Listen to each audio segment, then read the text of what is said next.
자, 그리고 이제 스프링 부트 이런 언어, 이거 어떤 언어로 만들어져 있나라는 얘기고요. 이 탐캣 같은 것이 와스 서버입니다. 와스는 웹 어플리케이션 서버. 그러니까 API를 담고 있어요, 거기에. 자, 그 스프링도 대표적인 프레임워크예요.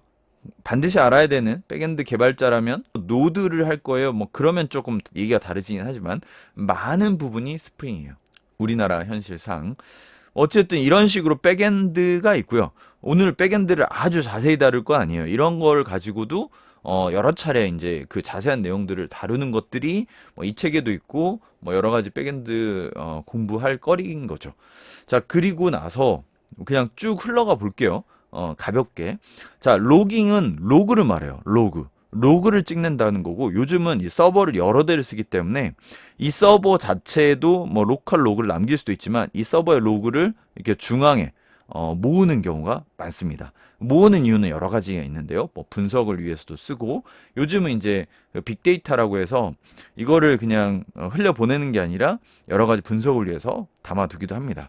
관련된 빅데이터를 처리하기 위한 어떤 그 스택들이 보이네요. 키바나도 그렇고 키바나는 화면, 로그스탯은 이 로그들을 모으는 그런 역할, 엘라스틱 서치는 일종의 데이터베이스 같이 이제 이런 그 비정형 데이터를 저장하는 그런 툴입니다. 뭐 이거 하나하나를 얘기하자면 사실은 너무 심오해가지고 자 로깅, 로그를 모은다 이렇게 이해하시면 되고 자 Q가 요즘 매우 중요해졌습니다. 왜 중요했냐? 특히 요 카프카 히트를 쳤죠. 그 이유가 뭐냐? MSA라는 아키텍처 때문이라고 도 얘기할 수 있어요. 물론 MSA가 나오기 전부터도 Q는 많이 사용되어져 왔는데요. 자, Q가 무슨 의미냐면 Q를 비동기 처리를 위한 중간 어떤 그 미드웨어라고 생각할 수 있는데요. 비동기와 동기가 또 나와요, 여기서. 자, 동기, 비동기. 가볍게 얘기할 테니 인내심을 가지고 좀 더 들어보시기 바랍니다. 자, 이건 싱크라고 하는데 동기는 뭐냐? 딱 호출을 해서 내가 계속 하고 기다리는 거야. 응답이 올 때까지. 무슨 상황인지 알겠죠? 얘가 리턴해주지 않으면 나는 진행 더 안 할 거야. 이게 동기예요. 자, 비동기. 탁 던져놓고 바로 빠져나옵니다. 딴 일 해버리는 거예요. 다른 일을 수행해버리는 거예요. 이게 비동기예요. 약간 스레드하고 조금 혼선이 있는데 스레드까지 넘어가면 너무 헷갈리니까 그냥 비동기 동기만 딱 하면은 동기는 응답이 올 때까지 기다린다. 비동기는 그냥 호출하고 바로 다음 거를 처리한다. 이 얘긴데요. 무슨 얘기냐? 왜 그럼 Q가 필요합니까? 자, Q가 필요한 이유는 동기인 경우는 사실상 Q가 필요 없어요. 왜? 직접 이 시스템에 호출을 하고 나서 응답이 될 때까지 기다리기 때문에 아무런 것도 없이 얘를 기다리면 됩니다. 근데 비동기를 하려면 이 응답을 기다리는 이 서버에 넣는 게 아니라 사실은 Q에 넣는 거예요. Q에. Q는 마치 이런 거예요. 그 스택이나 Q. 그래서 담아놓는 그릇 같은 느낌이에요. 그래서 쑥 일을 담아놓고 일을 하나씩 누군가 빼가서 처리해주면 되는 거예요. 이런 경우가 비동기라고 볼 수 있어요. 자, 줄을 서서 계속 기다리는 경우 있잖아요. 음식점에 갔는데 줄을 계속 서야 한다. 이거 동기 같은 느낌이고 비동기는 거기에 요즘 이제 키오스크로 해서 내 번호 딱 넣으면 알람이 오잖아요. 그걸 비동기라고 생각하시면 됩니다. 비동기를 하면 장점이 뭐예요? 그걸 알람 해놓고 내가 좀 둘러볼 수 있죠. 내가 다른 행위를 할 수 있다는 거예요. 동기, 비동기까지 왔네요. 자, 그리고 파일 스토리지 가겠습니다. 자, 파일 스토리지는 이제 AWS S3라고 설명했는데 이제 이 책은 요즘 트렌드를 많이 담고 있는 편이고 나스나 센 같은 스토리지 같은 것도 있습니다. 어찌됐든 파일을 담아 놓을 일들이 있어요. 시스템을 전체 구성하다 보면. 그런데 제일 많이 쓰는 것이 AWS S3. 기존에는 나스와 산, 뭐 이런 식으로 파일을 저장하는 공간이다. 이렇게 보시면 되고요. 자, 여기 서비스들을 이렇게 따로 표현했습니다. 이 서비스들도 사실은 이 API 형태로 만들어졌을 가능성이 높습니다. 왜냐면 여기 보면 이제 Q가 있고 이 Q가 아까 그런 역할을 하는 거예요. 여기에도 주고 여기에도 주고. 근데 이게 푸시 같은 느낌이 아니라 사실 이 API 서버들이 Q에서 일감을 가져가는 그러니까 이걸 Q를 다시 말하면 이제 펍섭이라고도 하는데 오늘 너무 많은 얘기를 하네요. 자, 펍섭이라고 하는데 집어 넣기도 하고 누군가가 가져가서 일을 처리하기도 하고 이런 식으로 일을 계속 주고받는다라고 보시면 되고요. 자, 데이터베이스. 데이터베이스와 파일의 차이는, 파일은 우리가 진짜 컴퓨터에서 쓰고 있는 그 파일을 생각하시면 되고요. 거기에도 데이터가 저장되잖아요 라고 하면, 파일로 저장되는 거는 주로 파일 스토리에 저장하고, 데이터, 정말 회원 데이터, 뭐 게시판 데이터, 이제 정보들을 담아내는 것이 데이터베이스. 자, 데이터베이스에서 요즘 이제 빅데이터 처리, 분석 처리를 하게 되는 거고요. 자, 분석을 이렇게 하는 거죠. 또는 요즘은 이제 그 아까 로깅도 분석을 하는 대상이 되고 있어요. 자, 빅데이터를 이루는 기관 시스템이 대표적인 게 하둡, HBase, 하이브, 스파크 뭐 이런 것들이 있고, AWS에서는 EMR이 있습니다. 요것들은 데이터를 모으거나 전처리하거나 아니면 빠르게 어떤 그 계산하거나 이런 빅데이터용 도구라고 생각하시면 됩니다. 그 이유가, 빅데이터는 데이터 자체가 양이 많기 때문에 이걸 어떻게 처리할지, 이걸 고속으로 처리하는 것이 관건이거든요. 그래서 스파크 이런 것이 고속 입출력을 처리하면서 정제 처리할 수 있는 거고, 뭐 HBase에도 빠른 통계를 할 수 있는, 집계를 할 수 있는 기능들이 있고요. 자, 그리고 이 데이터베이스 얘기가 이렇게 됐네요. 데이터베이스, SQL 대표적인 과거 관계형 DB를 처리했던, 그러니까 회원 정보를 저장한다. 그럼 대표적으로 관계형이다 생각하시면 됩니다. 자, 회원이 갖는 어떤 권한도 있을 수 있고 소속도 있을 수 있잖아요. 이런 것들을 테이블에 담습니다. 그래서 테이블 처리가 있고요. 근데 이제 여기 밑에 다른 종류의 DB들이 있죠. 이런 DB들을 이제 NoSQL DB다라고 해서, 그것도 좀 심오합니다. 책에서 많이 자세히 다뤄요. 근데 이 부분도 너무 많은 양이 있기 때문에 그냥 간단히 얘기하면 NoSQL 대 SQL. SQL은요, SQL 쿼리문이 있어요. NoSQL도 당연히 그 데이터를 가져올 수 있는 쿼리 기능을 갖는 것이 있어요. 근데 차이가 뭐냐? SQL은 정형이라고 생각하시면 돼요. 그러니까 테이블이 있고 테이블이 있고, 여기를 어떻게 하면 잘 담아낼 수 있을까라는 관점에서 테이블을 그 정규화라는 걸로 최적화를 많이 했었어요.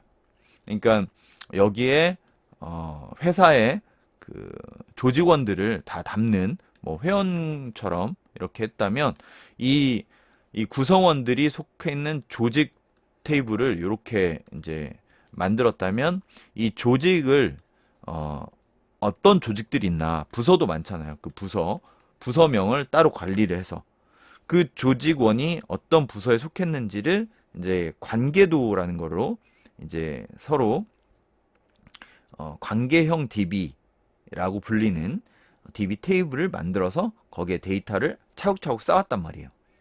자, 그런데 이제 그럼 NoSQL에 SQL이 없냐? SQL 같은 것으로 처리한다기보다는 이 서비스에 필요한 데이터들을 그냥 약간 비정형이라고 하는데요. 비정형이라고 하는데요.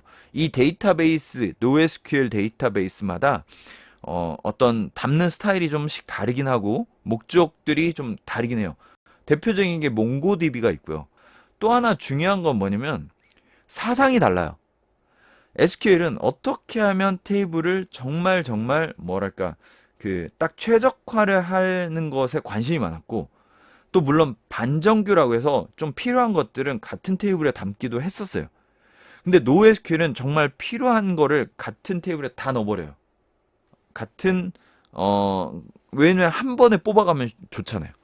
그래서 요즘 이제 서비스들에서는 비정형을 많이 쓴다. 여기까지. 그 좀 자세하고 복잡한 내용들이 더 많긴 해요. 근데 그런 것들은 이제 차차. 오늘은 전체 그림을 한번 보는 관점으로 이해를 하시면 되고요. 자, CI/CD, Continuously Integration, Continuously Deploy 또는 Development라고 해서 CI/CD가 배포라고 불리기도 하고요. 이건 이제 컴파일이란 표현보다 빌드에 가까워요. 빌드 컴파일 차이도 제가 예전에 한번 했는데, 컴파일은 이제 소스 자체를 목적형, 그러니까 C 언어 같은 거를 그 오브젝트 목적 코드로 이제 바꾸는 거, 그러니까 기계가 알아들을 수 있는 언어로 바꾸는 게 컴파일이고요. 그거보다 이제 그 여러 가지 파일을 실제 이제 그 와스나 이제 서버 사이드 서버들이 이해할 수 있는 그런 작업, 그러니까 와르나 이런 파일로 묶어지는 작업, 그 빌드라고 합니다. 그러니까 단순히 하나의 파일만 변환한다기보다는 이 목적에 맞게 파일을 이제 묶어주는 역할까지 포함하는 것이 이제 빌드고, 빌드 배포는 이 소스들을 결국 소스를 이렇게 하는 거잖아요. 소스를 컴파일도 하고 빌드도 하잖아요. 이것들을 그 서버에 위치시키는 거가 배포예요. 배포. 디플로이. 제가 디플로이란 단어를 참 이해를 못 해가지고 초반에 고생을 했는데, 어쨌든 디플로이 한다라는 말은 그 만들어진 소스, 그러니까 실제 실행될 수 있게 만든 소스가 그 해당하는 위치의 서버에 전달되는 과정, 그걸 디플로이라고 하고요. 그래서 이것들을 요즘 분위기는 자동화해서 이제 하는 것을 이제 CI/CD라고 표현을 합니다.